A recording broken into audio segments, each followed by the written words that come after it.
Le massage dans la médecine chinoise est un chapitre à part. Vraiment, dans l'intervention à l'hôpital, c'est le deuxième niveau d'intervention sur un patient. Au départ, la première prise en charge est dehors de la pharmacopée.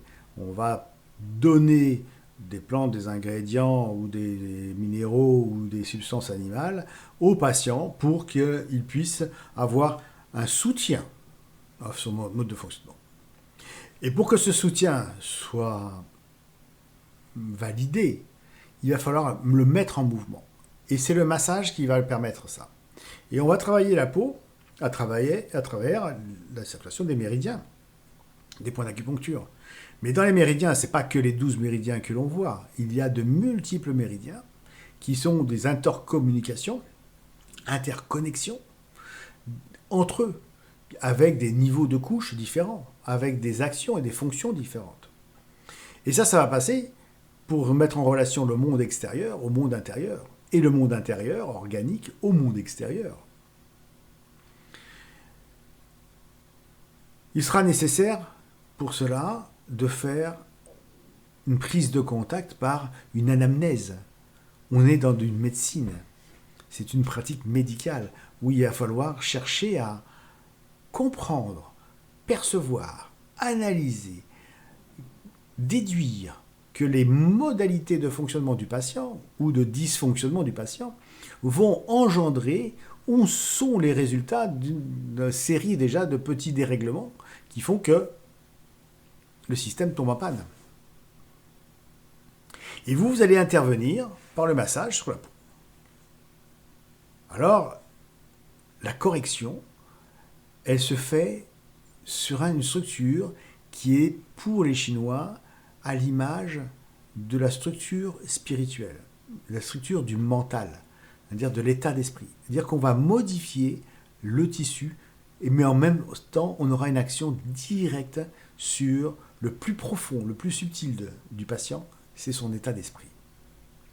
Ce qui nécessite d'avoir un grand respect, une grande prise de conscience. On ne fait pas du massage pour bouger des tissus. Oui, il y a ça, mais ce n'est pas que ça. Quand on masse un être vivant, un être humain, un être plein de conscience. Et on sait que des fois, la pratique amène des émois ou amène des difficultés de perception. À nous d'être suffisamment fin, subtil, analyste pour dire où est-ce que je peux ou ne peux pas, ou quelles sont mes limites. Et ne pas faire un massage, dire protocolaire. À chaque individu, la technique doit être adaptée. Et tous les petits symptômes que le patient va exprimer, que ce soit une douleur, que ce soit une gêne, voire une gratouille, le fait de se gratter quelque part, tout ça doit signifier pour vous un lien par rapport à l'identité pathologique qu'a le patient.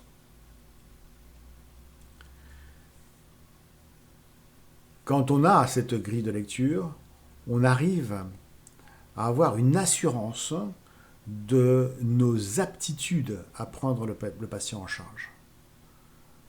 Parce que des fois, c'est compliqué. Ils arrivent avec tellement de douleur, avec tellement de fatigue. Comment fait-on pour pouvoir arriver à les aider ? Notre toucher, la perception du tissu, la réponse que le tissu a dans nos doigts, va nous donner des informations sur la capacité qu'a le patient. Et on va l'aider et on va le soutenir. Et on va le soutenir avec des conseils d'hygiène alimentaire, de diététique, de mouvement, de respiration. Et quand le patient prendra conscience de cette prise en charge globale, il sera rassuré. Il sera enfin compris. Il aura découvert un professionnel qui sera à même de le prendre en charge globalement. Ça, c'est un trésor.